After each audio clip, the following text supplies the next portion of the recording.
નમસ્કાર વિદ્યાર્થી મિત્રો, સરસ્વતી શિશુકુંજ વગવાલા આપ સર્વે વિદ્યાર્થી મિત્રોનું હાર્દિક સ્વાગત કરે છે. મિત્રો, standard 9 English medium, subject Sanskrit, video number 49. મિત્રો, આપણને બધાને ખબર છે કે ટૂંક સમયમાં આપણી એક્ઝામ આવી રહી છે. તો બધા જ સબ્જેક્ટોમાં હવે પછી તમારું રિવિઝન ચાલવાનું છે. તો આ રિવિઝનના ભાગરૂપે આપણે હવે પછીના વિડીયો આપણે મૂકવાના છીએ. બહુ ધ્યાનથી સમજજો, બહુ ઊંડાણથી વિચારજો. જે વસ્તુ આપવામાં આવે છે એ બધી જ વસ્તુ આપણી ક્લિયર કટ છે. એમાં સૌ પ્રથમ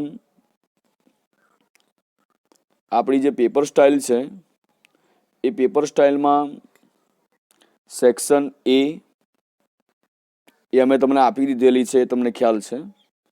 સેક્શન એ ગદ્ય વિભાગ, ઇટ મીન્સ કે પ્રોસ છે. સેક્શન બી એ પોયમ છે, ઇટ મીન્સ કે પદ્ય વિભાગ છે. સેક્શન ડી એ ડ્રામા છે. અને સેક્શન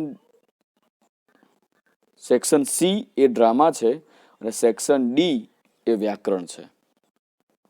તો મિત્રો, આજે જે કંઈ રિવિઝન આપણું ચાલવાનું છે એ રિવિઝનમાં આપણે ઓલરેડી સેક્શન પ્રમાણેનું રિવિઝન ચાલશે. આજે જે તમારો વિડીયો છે એ સેક્શન એનો છે. તમને બધાને ખબર છે કે આપણું પેપર 1 થી 10 ચેપ્ટરમાંથી નીકળવાનું છે. તો આ 1 થી 10 ચેપ્ટરમાં ગદ્ય વિભાગ કેટલા છે, ગદ્યના ચેપ્ટર કેટલા છે, પ્રોસ ચેપ્ટર કેટલા છે. તો તમને બધાને ખબર હશે કે પ્રોસ ચેપ્ટર આપણા 2, 4, 7 અને 8 આ જે ચેપ્ટરો જે છે એ પ્રોસ વિભાગના છે. તો આપણે એ ચેપ્ટરમાંથી આજે આપણે એનું રિવિઝન કરીશું. મેં ટોટલી બેટા તમને આન્સર સાથે પ્રશ્નો આપ્યા છે, ક્વેશ્ચન આપ્યા છે. ઓનલી ફોર રીડિંગ એ તમારા માટે મહત્વનું છે. તો જુઓ, સૌ પ્રથમ બીજા નંબરનું ચેપ્ટર અત્યારે આપણે બહુ ધ્યાનથી સમજજો. સેક્શન એનું રિવિઝન કરવા જઈ રહ્યા છીએ. તો સેક્શન એમાં શું શું આવે છે તમને બધાને ખબર છે, બરાબર? તો કહેવાનો ભાવાર્થ કે સેક્શન એમાં એક છે ટ્રાન્સલેશન, બીજું છે સંસ્કૃત પ્રશ્નો, ઇંગ્લિશ પ્રશ્નો, બરાબર છે. આ તમારું સેક્શન એનું આખું છે. તો સૌ પ્રથમ આપણે સેક્શન એમાં જે ટ્રાન્સલેશન છે એ તો ઓલરેડી મેં તમને ચાલુમાં જ લખાયેલું છે, તમે બધાએ લખ્યું પણ છે. કદાચ મટીરિયલ આગુ પાછું થયું હોય તો ડાયજેસ્ટનો તમે સહારો લઈ શકો છો, બરાબર. હવે પ્રશ્નોની વાત આવે છે, સંસ્કૃત પ્રશ્નો અને ઇંગ્લિશ પ્રશ્નો. તો સેક્શન એમાં ચેપ્ટર 2, 4, 7, 8, બરાબર. એમાં ચેપ્ટર 2માં સંસ્કૃત પ્રશ્નો કયા કયા હોઈ શકે, ઇટ મીન્સ કે આપણે એમાં કઈ કઈ પ્રશ્નોની તૈયારી કરવાની છે. તો જો અહીં તમારી સામે છે, પહેલો પ્રશ્ન છે કે બીજા નંબરનું ચેપ્ટર તમને થોડુંક ધ્યાન ઉપર લવાવી દઉં કે બીજા નંબરનું ચેપ્ટર કુલસ્ય આચારહનું છે. કુળનો આચાર સમજવો જોઈએ. તમને બધાને ખબર છે કે એક ખેડૂત પુત્ર, એક ચાતક શિશુ, ખૂબ તરસ લાગે છે. નિયમ પ્રમાણે વરસતા વરસાદનું પાણી પીવું જોઈએ, પણ તરસને કારણે તળાવનું પાણી પીવા માટે તૈયાર થાય છે. માતા એને ના પાડે છે, તેમ છતાં એ પાણી પીવા તળાવમાં જાય છે. રસ્તામાં એક થાક ખાવા માટે એક ઝાડ નીચે ઊભું રહે છે. સામે એક ઘર છે. ઘરમાં એક ખેડૂત પોતે મરણ અવસ્થા ઉપર પડેલો છે. એ મરણ અવસ્થાવાળી પથારીની જોડે એનો બાળક એની જોડે કંઈક સંવાદ કરી રહ્યો છે. સંવાદમાં એવું કંઈક છે કે બાળક જ્યારે રસ્તા પર ચાલતો હતો ત્યારે એને ધનથી ભરેલું, પૈસાથી ભરેલું એક પાકીટ મળે છે. અને એ પાકીટ લઈ લેવાની એની તૈયારી થાય છે, પરંતુ અચાનક એને પોતાના પિતાએ આપેલા સંસ્કારો યાદ આવે છે કે પારકું ધન ક્યારેય લેવું જોઈએ નહીં. પાકીટ ત્યાંનું ત્યાં મૂકી દે છે અને પોતે ઘરે પાછો આવી અને પોતાના પિતાજીને આ કહાની કહે છે. તે સમયે ચાતક શિશુના મનમાં થાય છે કે એને એટલા બધા પૈસા મળતા હતા કે ગરીબાઈ એની આખી દૂર થઈ જાય. તેમ છતાં એણે પૈસા લીધા નહીં અને પોતાના કુળનો આચાર, કુળનો રૂલ્સ એને જાળવી રાખ્યો. પછી એ ચાતક શિશુ પોતાના મનમાં વિચાર કરે છે કે ક્યારેય આપણે આવે પછી મરી જવાનો વારો આવે તો પણ ભલે, પણ આપણે આપણા કુળનો આચાર રાખવો જોઈએ. એ પાણી પીવા તળાવનું નથી જતું અને ઓટોમેટિક પોતે આગળ પાછું આવે છે. બરાબર? તો આ એક વાત તમારી બીજા નંબરના ચેપ્ટરની સ્ટોરી છે. તો પહેલો પ્રશ્ન અહીં સંસ્કૃતનો છે, જોઈ લો. કહ તૃષયા પીડિત આસીત? એકઃ ચાતક શિશુ તૃષયા પીડિત આસીત. કોણ તૃષાથી પીડિત હતું? બરાબર છે? તો એમ કહે છે કે એક ચાતક શિશુ એ તૃષાથી પીડિત હતું. ચાલો, પછી બીજા નંબરનો પ્રશ્ન શું કહે છે જુઓ. બીજા નંબરનો પ્રશ્ન કહે છે કે ચાતક શિશુ કિમ પાતુમ ન અર્હતિ? ચાતક શિશુ શું પીવા માટે શું પીવા માટે અધિકારી નથી? ચાતક શિશુ કિમ પાતુમ ન અર્હતિ, ઇટ મીન્સ, સોરી, એનો અર્થ એ થાય કે ચાતક શિશુ શું પીવાની ઈચ્છા ધરાવતું નથી? તો કહે છે કે મેઘ જલમ, હવે મેઘનું પાણી પીવાની મારી ઈચ્છા છે નહીં. બરાબર? પછી ત્રીજું છે, કૃષકસ્ય દારિદ્ર્યમ કેન નષ્ટમ ભવિષ્ય ઇતિ? ખેડૂતની દરિદ્રતા, ખેડૂતની ગરીબાઈ શું લઈ લેવાથી થતી હતી દૂર? તો કહે છે ધનસ્યુતેન. બરાબર? પૈસાથી ભરેલા પાકીટથી એની એ દૂર થવા ઈચ્છતું, ગરીબાઈ દૂર થાય એમ લાગતું હતું. પછી છે ચોથો પ્રશ્ન, કૃષક પુત્રેણ માર્ગે કિમ પ્રાપ્તમ? બરાબર છે? કૃષક પુત્રેણ એટલે કે ખેડૂતના પુત્રને માર્ગમાં શું મળે છે? તો કહે છે ધનસ્યુત, એટલે પૈસાથી ભરેલું પાકીટ એને મળે છે. પછી કહે છે કે શિશોહો તૃષા કેન નષ્ટા? શિશુની તરસ ક્યારે નષ્ટ થઈ ગઈ, એટલે એની તરસ ક્યારે છીપાઈ?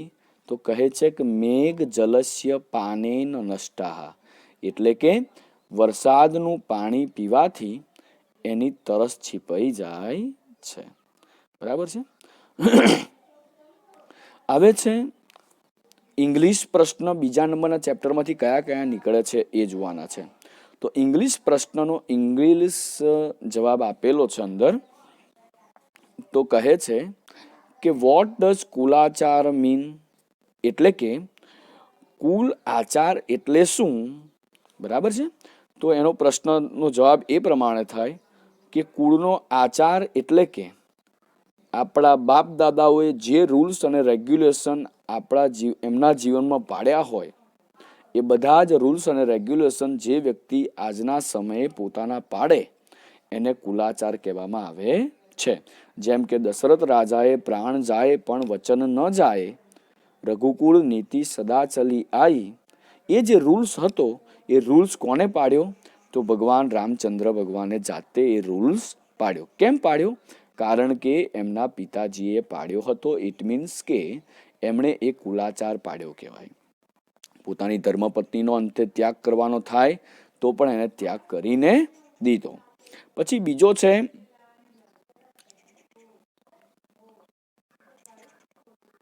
Vote does mother ask baby chataka not to do? It means કે માતા ચાતક શિશુને શું ન કરવા કહે છે?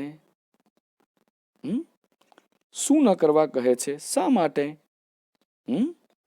તો કહે છે કે એટલા માટે કે આપણા કુળનો આચાર એવો છે કે આપણે વરસાદનું જ પાણી પીએ છીએ.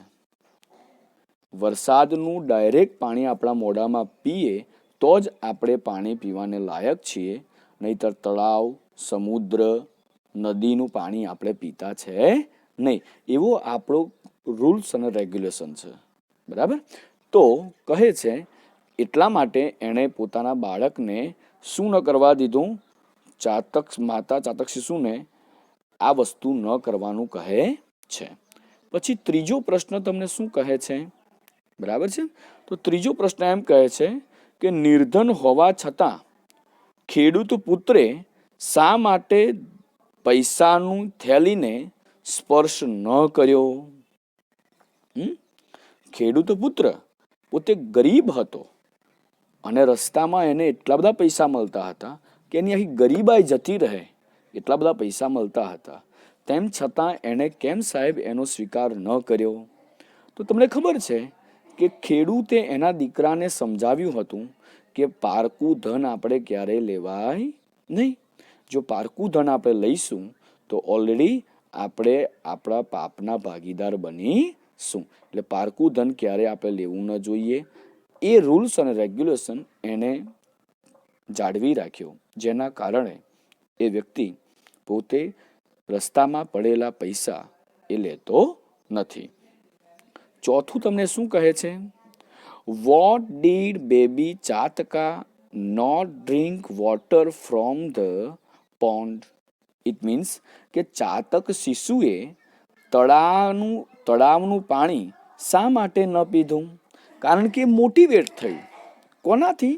તો કે ખેડૂત પુત્ર અને ખેડૂતનો જે સંવાદ સાંભળ્યો એનાથી એ પોતે મોટિવેટ થયું અને કહે છે કે જો પોતાની ગરીબાઈ દૂર થઈ જાય, એટલા બધા પૈસા જો આપણને મળતા હોય, તેમ છતાં પણ આ ખેડૂતનો પુત્ર પોતાના રૂલ્સ અને રેગ્યુલેશનથી બહાર જતો નથી, તો મારે કેમ કરીને મારે આ પૈસા લેવા જોઈએ? મારે કેમ કરીને મારે આ તળાવનું પાણી પીવું જોઈએ? મારાથી તળાવનું પાણી પીવાય નહીં, એમ સમજી અને પોતે તળાવનું પાણી પીવા માટે તૈયાર થતો નથી. બરાબર. તો મિત્રો, તમારા બીજા નંબરના ચેપ્ટરમાંથી આટલા પ્રશ્નો ધ્યાન પર લેવાના છે. બરાબર. હવે એટલું ધ્યાન રહે બેટા કે આ જે પ્રશ્નો મેં તમને કહ્યા એ દરેક પ્રશ્નો તમારા પૂછાશે આની અંદરથી, એવું સ્વીકારી લેવાની જરૂર નથી. પરંતુ બને ત્યાં સુધી આ બીજા નંબરના ચેપ્ટરમાંથી આટલું પૂછાશે એવું આપણે સમજી લેવું જોઈએ. બરાબર છે. હવે આપણે આગળનો જે વિડીયો છે, આગળનું ચેપ્ટર છે, જુઓ તમે. એ ચેપ્ટર એવું કહે છે કે સંસ્કૃત પ્રશ્નોના સંસ્કૃતમાં ઉત્તર આપો. Chapter number 4. ચેપ્ટર નંબર 4માંથી કયા કયા પ્રશ્નો નીકળે છે એ શાંતિથી સમજો બેટા. તો ચેપ્ટર નંબર 4માંથી જે પ્રશ્નો નીકળે છે તે સંસ્કૃત પ્રશ્નનો સંસ્કૃતમાં ઉત્તર આપો. પ્રાચીન ચેપ્ટર નંબર 4 કયું છે? વલ્લભી વિદ્યાસ્થાનમ. બરાબર. વલ્લભી વિદ્યાસ્થાન એ તમને બધાને ખબર છે કે કઈ જગ્યાએ આવેલું છે? તો કે ભૂતકાળમાં તક્ષશિલા, નાલંદા વિદ્યાપીઠો બહુ મોટી આપણા દેશમાં આવતી હતી અને એ વિદ્યાપીઠોમાં ઘણા બધા દેશના લોકો, બાળકો અહીંયા આગળ આવીને ભણતા હતા. એમને એડમિશન મળે તો એ પોતાની જાતને એવું સમજતા હતા કે અમને એડમિશન મળી ગયું એટલે પોતે લકી માનતા હતા. એવી વિશ્વવિદ્યાલયો આ સ્થાન ઉપર થઈ ગઈ હતી. અહીંયા આગળ અધ્યયન અધ્યાપનનું કાર્ય કયા સબ્જેક્ટનું ચાલતું હતું? તો કહે છે કે 18 પ્રકારની ભાષાઓ, એટલે કે 18 પ્રકારના ગ્રંથોનું અધ્યયન અને અધ્યાપન અહીંયા આગળ ચાલતું હતું. અહીંયા આગળ ગુણમતી, સ્થિરમતી જેવા જૈન આચાર્યો, તદુપરાંત શ્રીમદ વલ્લભ સુરી અહીં વિદ્યા અભ્યાસ કરી ચૂકેલા હતા. બરાબર છે. એટલે કે ગુણમતી અને સ્થિરમતી જેવા 2 બૌદ્ધ આચાર્યો, તદુપરાંત જૈન આચાર્યોમાં શ્રીમલવાદી સુરી અહીં જ અભ્યાસ કરતા હતા. એટલું જ નહીં, અહીંયા આગળ અધ્યયન અને અધ્યાપન પણ ખૂબ પ્રમાણમાં ચાલતું હતું. આ જ જગ્યાએ વલ્લભી વિદ્યાસ્થાનમાં મૈત્રક રાજાનું પાટનગર પણ અહીંયા આગળ જોવા મળ્યું. જ્યારે જૈન અને બૌદ્ધ ધર્મ નાશપાત ત્યાં આગળ થયો ત્યાર પછી મૈત્રક રાજાની રાજધાની અહીંયા આગળ હતી. મૈત્રક રાજા ડિબેટ ગ્રંથો ઉપર ખૂબ કરાવતા હતા અને એમાં જેનું નામ અગ્રેસર રહે તો એને મુખ્ય પુરસ્કાર આપી અને મેઇન ગેટ ઉપર, રાજ દરબારના મેઇન ગેટ ઉપર પોતે પોતાનું નામ લખાવતા હતા. આવા એક પોતે મૈત્રક રાજા બની ગયા આ સ્થાન ઉપર.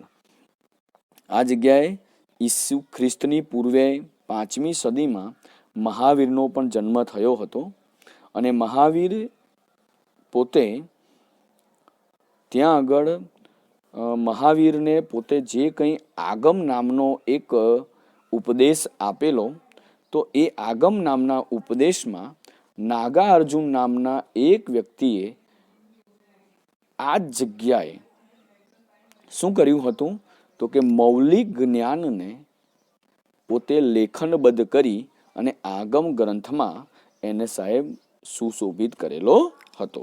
અને ઈસુ ખ્રિસ્તની 9મી શતાબ્દીમાં આ વલ્લભી વિદ્યાસ્થાનનો, વલ્લભી નગરનો શું થાય છે? નાશ થાય છે. આ એક સ્ટોરી સામાન્ય રીતે 4થા નંબરના ચેપ્ટરમાં છે. તો એમાંથી સંસ્કૃત પ્રશ્ન ફર્સ્ટ નીકળે છે. જુઓ તમે, તો પ્રાચીનતમ કાલે વલ્લભી કશ્ય કેન્દ્રમાં આસિત, એટલે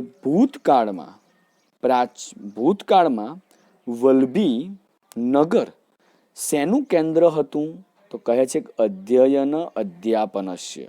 બરાબર છે. પછી કહે છે કે વેદાંગાની કતિ સંતિ, વેદોના અંગો કેટલા છે? તો 6 વેદાંગાની સંતિ. બરાબર. પછી કહે છે કે શ્રીમલ વાદી સુરી કહ આસિત, 3જા નંબરનું છે. જુઓ, શ્રીમલ વાદી સુરી કોણ હતા? તો કહે છે કે જૈનાચાર્ય અસ્તિ. બરાબર છે. પછી આગળ કહે છે 4થા નંબરનો પ્રશ્ન કે ભગવત મહાવીરસ્ય જન્મ કદા અભવત. ભગવાન મહાવીરનો જન્મ ક્યારે થયો હતો? તો કહે છે ક્રિસ્તસ્ય પૂર્વમ પ્રાયઃ 5મ્યામ શતાબ્દ્યામ, એટલે કે ઈસુ ખ્રિસ્તની પહેલાની 5મી શતાબ્દીમાં એનો જન્મ થયો હતો. પછી 5મો પ્રશ્ન કહે છે જૈન સાધુનામ સમિતો કસ્ય લેખનસ્ય પ્રસ્તાવમ અભવત. જૈન સાધુ, કયા જૈન સાધુએ પોતાના મનમાં પડેલી જ્ઞાનને લેખનબદ્ધ કરવાનો પ્રસ્તાવ રજૂ કર્યો? તો કહે છે આગમ ગ્રંથાનામ લેખનસ્ય, આગમ ગ્રંથના લેખન માટેનો પ્રસ્તાવ એમણે નક્કી કર્યો. એટલે કે હું એક ગ્રંથ લખું, એ ગ્રંથનું નામ છે આગમ નામનો ગ્રંથ. બરાબર. હવે છે તમારો પ્રશ્ન પહેલો, એમાંથી 4થા નંબરના ચેપ્ટરમાંથી ઇંગ્લિશ પ્રશ્ન પણ ઘણા નીકળે છે. તો ઇંગ્લિશ પ્રશ્નમાં કંઈક એવું કહે છે કે વલ્લભીમાં કઈ 18 વિદ્યાઓનું પઠન પાઠન કરવામાં આવતું હતું? Which 18 laws were taught and learned in Vallabhi? બરાબર છે. તો કહે છે કે ભાઈ એમાં અહીં તમે જોઈ શકો છો કે 4 વેદાસ, બરાબર છે, 4 વેદા, 6 વેદાંગાની, પુરાણ, ન્યાયશાસ્ત્ર, મીમાંસા, દર્શન, સ્મૃતિ ગ્રંથ, આયુર્વેદ, ધનુર્વેદ, મ્યુઝિક, અથર્વવેદા એન્ડ 4 ઉપવેદાસ. બરાબર. આટલી વસ્તુ શું કરવામાં આવતી હતી? ત્યાં આગળ અધ્યાપન અને અધ્યાપનમાં કામ લગાવવામાં આવતી હતી. બરાબર. પછી પ્રશ્ન બીજો છે હાઉ મેની વેદાસ એન્ડ ઉપવેદા આર, એટલે કે વેદો અને ઉપવેદો કેટલા છે? તો કહે છે કે વેદો અને ઉપવેદો અહીં આગળ ઋગ્વેદ, યજુર્વેદ, સામવેદ, અથર્વવેદ. બરાબર છે. પછી ઉપવેદો કયા કયા છે? આયુર્વેદ, ધનુર્વેદ, ગંધર્વવેદ અને કહે છે કે સ્થાપત્ય વેદ. બરાબર. આ ટોટલી તમારા ઉપવેદો છે. બરાબર. પછી આગળ છે ત્રીજા નંબરનો પ્રશ્ન શું કહે છે કે મૈત્રક શાસન દરમિયાન અધ્યયનની વ્યવસ્થા કેવા પ્રકારની હતી? બરાબર છે. ત્રીજા નંબરનો પ્રશ્ન શું કહે છે કે મૈત્રક રાજાની શાસન વ્યવસ્થા હતી તો તે સમયે કેવા પ્રકારની વ્યવસ્થા કરવામાં આવતી હતી?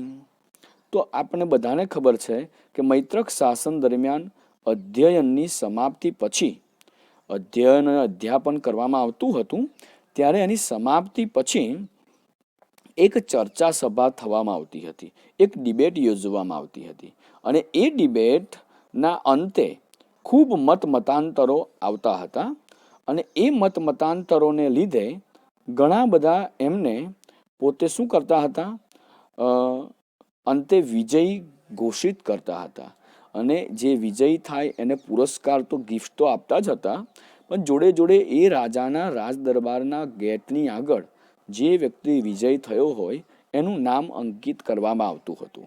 બરાબર છે. તો આ એક એની વ્યવસ્થા હતી. પછી ચોથો પ્રશ્ન શું કહે છે?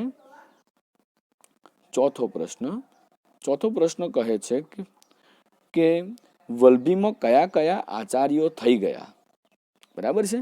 તો જો એક સ્કંદ સ્વામી, બરાબર છે, સ્થિરમતી, ગુણમતી, શ્રીમલવાદી સુરી, આ 4 આચાર્યો એ ત્યાં આગળ થઈ ગયા. બરાબર છે.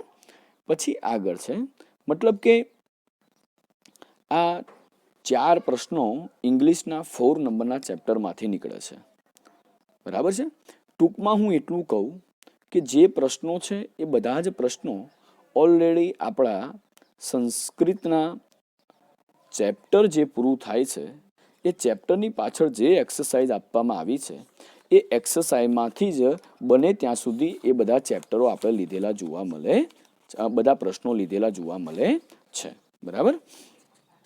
તો મિત્રો, જ્યારે આપણને, અને આ એક બોર્ડનો પણ રૂલ્સ છે કે હર હંમેશને માટે આ બધા જે ચેપ્ટરો છે એ આમાંથી જ લેતા હોય છે. બરાબર છે. પછી આગળ છે તમારું 7 નંબરનું ચેપ્ટર, જેનું નામ છે સમહતિ કાર્ય સાધિકા. તમને બધાને ખબર છે કે એ ચેપ્ટરમાં શું કહેવા માંગે છે. તો એક તમને સમળાના વૃક્ષ ઉપર એક કાગડો બેસે છે. લઘુપતાક નામનો એક કાગડો છે. લઘુપતાક નામના કાગડાની નીચે એક પારધી જોવા મળે છે. અચાનક શંકા કુશંકા કરે છે લઘુપતક, અને પોતે કહે છે કે સવારના પોરમાં મેં આના દર્શન કર્યા, તો હવે કોનું અનિષ્ટ થવાનું છે એવું પોતે વિચારે છે.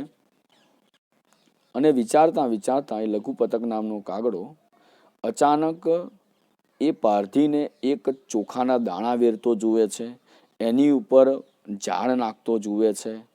તે જ સમયે અચાનક ચિત્રગ્રીવ નામનું કબૂતર પોતે શું કરે છે, તો પોતાના પરિવાર સાથે આકાશમાં ઉડી રહ્યું છે. અને પરિવાર સાથે આકાશમાં ઉડી રહેલું એ કબૂતર પોતે કહે છે કે હવે આપણે આ જગ્યા જે છે એ જગ્યાએ આપણે ચણવા માટે જઈએ. એવા પરિવારના લોકો કહે છે, પણ ચિત્રગ્રીવ ના પાડે છે. કારણ કે જંગલમાં એકાંતમાં આ જે આપણા દાણા વેરેલા હોય તો આ દાણા કોણ વેરે ભાઈ? શંકા કુશંકા હતી, પણ પરિવારના માણસોએ એને સ્વીકારવા દીધું નહીં. અચાનક એ લોકો ચણવા માટે નીચે જાય છે, પગ મૂકે છે, ત્યાં જ પેલો ઝાડ પારધી શું કરે છે, ખેંચે છે. અચાનક બધાના પગ બંધાઈ જાય છે. મુશ્કેલીના સમયે ધૈર્ય રાખવું જોઈએ એવું ચિત્રગ્રીવ કહે છે. એકી સાથે બધા ઉડે છે, ઝાડ લઈ અને ઉડે છે. તીક્ષ્ણ દંત નામનો એક પોતાનો મિત્ર હોવાથી ચિત્રગ્રીવ પરિવારને ત્યાં લઈ જાય છે, અને તીક્ષ્ણ દંતને ઉંદર સાથે કટિંગ કરાવી અને પોતે એ ઝાડમાંથી બધા મુક્ત થાય છે. આવી એક ઘટના તમને બધાને ખબર છે કે 7મા નંબરના ચેપ્ટરમાં સમહતિ કાર્ય સાધિકા નામના ચેપ્ટરમાં જોવા મળે છે. તો એમાંથી સંસ્કૃત પ્રશ્નો કેટલા નીકળે છે જુઓ. તાંડુલ કણાનામ અવલોક્ય કપોતાહ કીદૃશાહ અભવત. તાંડુલ કણાનામ અવલોક્ય એટલે કે ચોખાના દાણા અવલોક્ય એટલે જોઈને, કપોતાહા એટલે કબૂતરો, કીદૃશાહ અભવન કેવા બની ગયા, તો કહે છે કે લુબ્ધાહ અભવન લોભી બની ગયા. બરાબર. પછી બીજો પ્રશ્ન કહે છે કે બદ્ધાહ કપોતાહ કમ તીરસ કુર્વંતી સ્મ. બદ્ધાહ કપોતાહ એટલે કે બંધાઈ ગયેલા કબૂતરો કમ તિરસ્કુર્વંતી કોને તિરસ્કાર કરવા લાગે છે, તો કહે છે યસ્ય વચને જાલે સમપતનમ કપોતાન તિરસ્કુર્વંતી. જે જગ્યાએ જમવા માટેની જેણે ઈચ્છા વધારે દર્શાવી હતી એનું એ લોકો શું કરવા લાગ્યા, તિરસ્કાર કરવા લાગ્યા. બરાબર છે. પછી કહે છે ત્રીજો છે અલ્પાનામ વસ્તુનામ સંહતિ કીદૃશી ભવતી. અલ્પાનામ વસ્તુનામ સંહતિ, જ્યારે થોડીક વસ્તુનું નિર્માણ થયું હોય ત્યારે શું કરવું જોઈએ, તો કાર્ય સાધિકા. તે સમયે આપણે બધાએ ભેગા થઈ અને પોતાના કાર્યને સિદ્ધ કરવું જોઈએ. પછી ચોથું કહે છે જાલેન સહ ઉત્પિતાહ વિહગાહ કુત્ર ગચ્છન્તિ. જાળથી બંધાયેલા દરેક વિહગાહ દરેક પક્ષીઓ કઈ જાય છે, તો કે હિરણ્યક નામકસ્ય મૂષક રાજસકસ્ય સમીપમ. હિરણ્યક નામના ઉંદરની જોડે જાય છે. બરાબર. પછી છે તમારું 5મો નંબરનો સંસ્કૃત પ્રશ્ન એક નીકળે છે, જોઈએ કે ભૂતલે શંકાભિઃ કિમ આક્રાંતમ ભવન્તિ. ભૂતલે શંકાભિઃ કિમ આક્રાંતમ ભવન્તિ, તો કહે છે કે દુર્લભમ સર્વમ અન્નમ પાનમ ચ શંકાભિઃ. કે ભૂતલે એટલે કે નિર્જન એરિયા છે, તો નિર્જન એરિયામાં આ અન્ન કેવી રીતે આવ્યું એના પ્રત્યે શંકા થાય છે. બરાબર છે. તો કહે છે દુર્લભમ સર્વમ અન્નમ પાનમ ચ શંકાભિઃ. બધું જ અન્ન અને પીવું જોઈએ નહીં, બધું જ ખાવું અને બધું પીવું જોઈએ નહીં, એ બાબતે આક્રાંત થવા લાગ્યો. પછી આગળ કહે છે 5મા નંબરનું ચેપ્ટર, ઇટ મીન્સ કે આ 7મા નંબરના ચેપ્ટરમાંથી થોડાક ઇંગ્લિશ પ્રશ્નો પણ નીકળે છે, જે તમે જોઈ શકો છો. What did the crowd think on Singh the hunter. બરાબર. ઇટ મીન્સ કે શિકારીને જોઈને કાગડાએ શું વિચાર્યું. શિકારીને જોયો સવારમાં તો કાગડાએ શું વિચાર્યું, તો એણે વિચાર કર્યો કે આજે કોકને આ પારધી મારી નાખશે. આજે કોકને આ પારધી શું કરશે, તો અશુભ દર્શન મને કરાવડાવ્યા છે, એટલે ખબર નહીં આજે ન જોવાનું મારે જોવું પડશે, એવું પોતે વિચારવા લાગ્યો. બીજો પ્રશ્ન શું કહે છે કે ચોખાના કણથી લોભાયેલા કબૂતરોને ચિત્રગ્રીવે શું કહ્યું. ચોખાના કણથી લોભાયેલા કબૂતરોને જોઈને ચિત્રગ્રીવે શું કહ્યું. બસ એણે એટલું કહ્યું કે એકદમ નિર્જન એરિયામાં વેરાયેલા દાણાને જોઈ અને આપણે ચણવા જવું જોઈએ નહીં. મને શંકા જાય છે. એ કહે છે કે આપણે બધાએ એકદમ લોભી વેડા કરવા જોઈએ નહીં. બરાબર. એવી એણે વાત કરી. પ્રશ્ન ત્રીજો શું કહે છે બેટા. ત્રીજો કહે છે અભિમાની કબૂતરે વૃદ્ધોના વચન વિશે કેવો પ્રતિભાવ આપ્યો. હવે જ્યારે ચિત્રગ્રીવે એમ કહ્યું, કબૂતરોના રાજા ચિત્રગ્રીવે એમ કહ્યું કે ભાઈ ખરેખર આપણે આ કાર્ય કરવું જોઈએ નહીં, તો તે સમયે પરિવાર એની સામે ઓબ્જેક્શનમાં આવે છે. અને ઓબ્જેક્શનમાં આવીને શું કહે છે કે ભાઈ ચોક્કસ છે કે વૃદ્ધોના મતનું આપણે ગ્રહણ કરવું જોઈએ, ચોક્કસ છે, પરંતુ બધી જગ્યાએ કે વૃદ્ધોના વચનને સ્વીકારવા જોઈએ નહીં. ખાનપાન અત્યારે આટલા બધા ભૂખ્યા છીએ આપણે, અને ભૂખેલી અવસ્થામાં જો ચણવાનું મળતું હોય તો આપણે ચણી લેવું જોઈએ. બરાબર છે. અહીંયા આગળ શંકા કુશંકા રાખવી જોઈએ નહીં. ખબર નહીં આગળ આપણને ભોજન મળે કે નહીં એમ કહી અને પોતે પોતાના લીડર એવા ચિત્રગ્રીવને પોતે શું કરે છે? ઇન્સર્ટ કરવાનો એક પ્રયત્ન કરે છે. ચોથા નંબરનું જે છે, કબૂતરો કઈ રીતે જળમાંથી મુક્ત થયા? કબૂતરો કેવી રીતે જળમાંથી મુક્ત થયા? અરે સોરી બેટા, કબૂતરો કેવી રીતે ઝાડમાંથી મુક્ત થયા, છૂટા થયા? તો તમને બધાને ખબર છે કે કબૂતરોએ પોતાના મિત્ર એવા મુસકરાજ, કે જેનું નામ શું હતું બેટા? હા, એ મુસકરાજ જેવા તીક્ષ્ણદંત જેનું નામ હતું, તો એ તીક્ષ્ણદંતના ઘરે જાય છે અને પોતાના પગમાં બંધાયેલી ઝાડને મુસકરાજાએ પોતાની તીક્ષ્ણ દાંતથી એને શું કરી નાખ્યા હોય છે? કાપી નાખી અને બંધનમાંથી છૂટો કરે છે. તો મિત્રો, અત્યારે તમને 7મા નંબરના ચેપ્ટરમાંથી આટલા સંસ્કૃત પ્રશ્નો અને આટલા ઇંગ્લિશ પ્રશ્નો નીકળતા હોય એમ લાગે છે. બરાબર. આવે છે તમારું 8મા નંબરનું ચેપ્ટર. એ શું કહેવા માંગે છે? કાષાયાણામ કો અપરાધ, ભગવા વસ્ત્રોનો શો અપરાધ? તો તમને બધાને ખબર છે કે ગાંધી મહોદયે એક સત્યતાનું આંદોલન ચડવ્યું હતું. એમાં સત્યદેવ નામના એક સ્વામી પોતે એ ગાંધીજીની જોડે ચળવળમાં જવા માગતા હતા. તો એ ગાંધીજીએ એમને આશ્રમમાં રહેવાની, ચળવળમાં જોડાવાની છૂટ આપી, પણ ભગવા વસ્ત્રોનો ત્યાગ કરવાનો કહ્યો. સત્યદેવ કહે છે કે હું સાધુ છું, મારે ભગવા વસ્ત્રો ન છોડવા જોઈએ. ગાંધીજી કહે છે કે હું તમારા સાધુપણાને તોડવા માંગતો નથી, હું તમારા વસ્ત્રોને ત્યાગ કરવા માંગુ છું. સત્યદેવને કંઈ ખબર પડી નહીં. પછી ગાંધી મહોદયે સ્પષ્ટ કહ્યું કે સાધુ મનથી રહેવું હોય તો પૂર્ણ રીતે રહેવાય. સાધુ કંઈ વસ્ત્રોથી શોભતો છે નહીં. જો તમે વસ્ત્રોનો ત્યાગ કરશો તો તમે સાચી રીતે ચળવળમાં સેવા કરી શકશો. કારણ કે આપણી પબ્લિક, આપણો સમાજ એ સાધુ અને સંતને સેવા કરવા દેતો નથી, ઉલટા એની સેવા કરે છે. આપણો તો હેતુ, આપણો ગોલ કયો છે? તો આપણો ગોલ સમાજની સેવા કરવાનો છે. પણ સમાજ જો તમારી સેવા કરવા લાગી જશે તો આપણો ગોલ પૂરો થશે નહીં. ગાંધીજીનું આ લોજિક સાંભળી અને સત્યદેવ પોતે વસ્ત્રનો ત્યાગ કરે છે. બરાબર.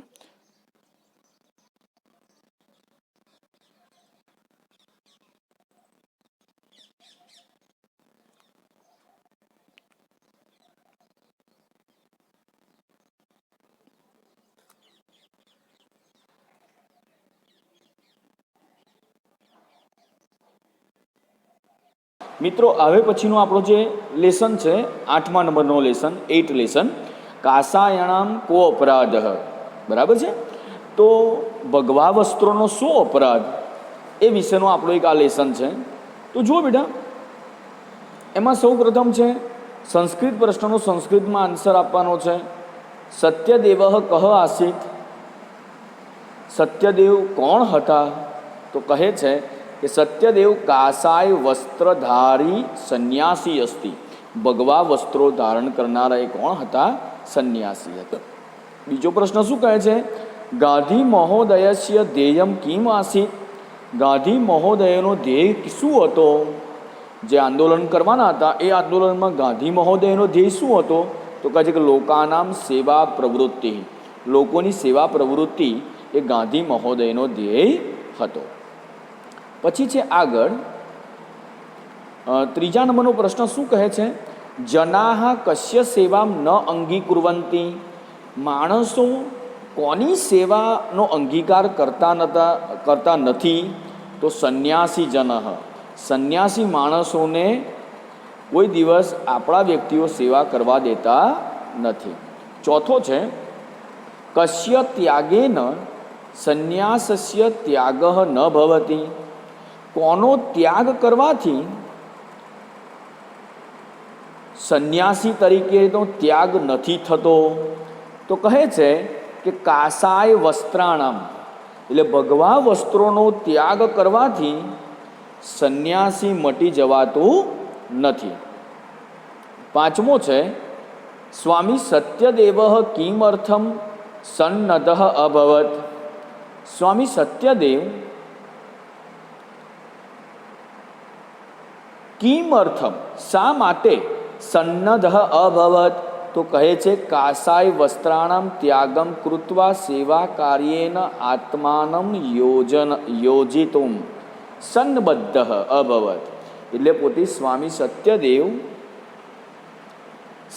કેવી રીતે સન્નબદ્ધ અભવત, કેવી રીતે એ જોડાયા, તો એ શું કરે છે સ્વામી સત્યદેવ? કાસાય વસ્ત્રાણામ ત્યાગમ કૃત્વા, ભગવા વસ્ત્રોનો ત્યાગ કરીને સેવા કાર્યમ આત્મામ યોજિત, એટલે સેવા કાર્ય કરવા માટે પોતાના આત્માને જોડી દે છે. પછી આગળ બેટા એમનો એક ઇંગ્લિશ પ્રશ્ન છે. ઇંગ્લિશ પ્રશ્નોનો ઇંગ્લિશમાં આન્સર આપવાનો છે. ચેપ્ટર 8માંથી નીકળતા ઇંગ્લિશ પ્રશ્નો છે, બરાબર. તો પ્રશ્ન પહેલો શું કહે છે?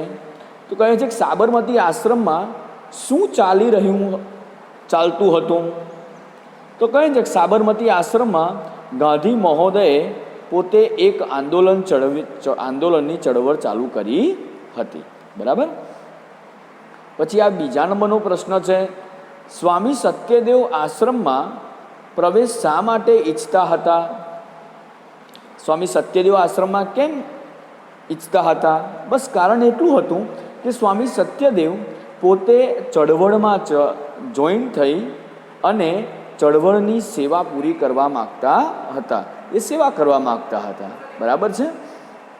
પછી પ્રશ્ન ત્રીજો શું કહે છે? ત્રીજો પ્રશ્ન તમને કહે છે ગાંધીજીએ શાંત સ્વરે શું કહ્યું? ગાંધીજીએ શાંત સ્વરે કહ્યું કે હું ભગવા વસ્ત્રોનો ત્યાગ કરવાનું કહું છું. હું તમને સાધુ તરીકે સંન્યાસીનો ત્યાગ કરવાનું કહેતો નથી. તમે મનથી સંન્યાસી રહો, પણ વસ્ત્રોથી એક સામાન્ય માણસ બની રહો, તો જ તમને આ વ્યક્તિઓ, આપણા માણસો તમને સેવા કરવા દેશે, નહીતર સેવા કરવા દેશે નહીં. પછી ચોથો પ્રશ્ન તમને કહે છે, ચોથો પ્રશ્ન કહે છે કે સંન્યાસીઓ સાથે આપણા દેશના લોકો કેવો વ્યવહાર રાખે છે? તો સંન્યાસી સાથે આપણા દેશના લોકો પોતે સેવા કરે છે, પણ સંન્યાસીને સેવા કરવા દેતા નથી. ઉડતા પ્રજા સંન્યાસીની સેવા કરે છે, બરાબર. પછી છે પાંચમો શું કહે છે? તો ગાંધીજીની વાત સાંભળીને છેવટે સ્વામી સત્યદેવે શું કર્યું? તો કહે છે કે ગાંધીજીની વાત સાંભળીને સત્યદેવ સ્વામીએ શું કર્યું? તો કહે છે કે સ્વામી સત્યદેવે પોતે ભગવા વસ્ત્રોનો ત્યાગ કરી અને પોતે ગાંધીજીની ચળવળમાં જોડાઈ અને પોતાના આત્માને જોડી અને પોતે શું કરે છે? તો ગાંધીજીના ગોલને પૂરો કરવા પ્રયત્ન કરે છે. તો મિત્રો, અત્યારે તમારું સેક્શન એનું રિવિઝન પૂરું થાય છે. તમારી જોડે પેપર સ્ટાઇલ આવી ગયેલી છે. પેપર સ્ટાઇલના આધારે તમે જોઈ શકો છો કે સેક્શન એમાં ટ્રાન્સલેશન, સંસ્કૃત પ્રશ્ન, ઇંગ્લિશ પ્રશ્ન, તમારા 3 પ્રશ્નો અંદર જોવા મળે છે. તમે જોઈ શકો છો બેટા કે એના આધારે અત્યારે આપણું ટ્રાન્સલેશન તમારે દરેક ચેપ્ટરમાંથી ક્લિયર કરવાનું છે. સેક્શન એમાં 4 ચેપ્ટર છે, સેક્શન બીમાં ચેપ્ટર છે, સેક્શન સીમાં એમ અલગ અલગ ચેપ્ટરો છે. તો એના આધારે તમારે એનું ટ્રાન્સલેશન જોઈ લેવાનું છે, પૂરેપૂરું ટ્રાન્સલેશન જોવાનું છે, બરાબર છે. પછી પ્રશ્ન સંસ્કૃત અમે આપ્યા તમને, ઇંગ્લિશના પ્રશ્નોની છણાવટ કરી આપણે, બરાબર. હવે પછીનો વિડીયો આપણો સેક્શન બીનો હશે. તો આશા છે કે આની અંદર તમને ખબર પડી હશે. તો એ જ અભ્યર્થના સાથે જય હિન્દ, જય ભારત.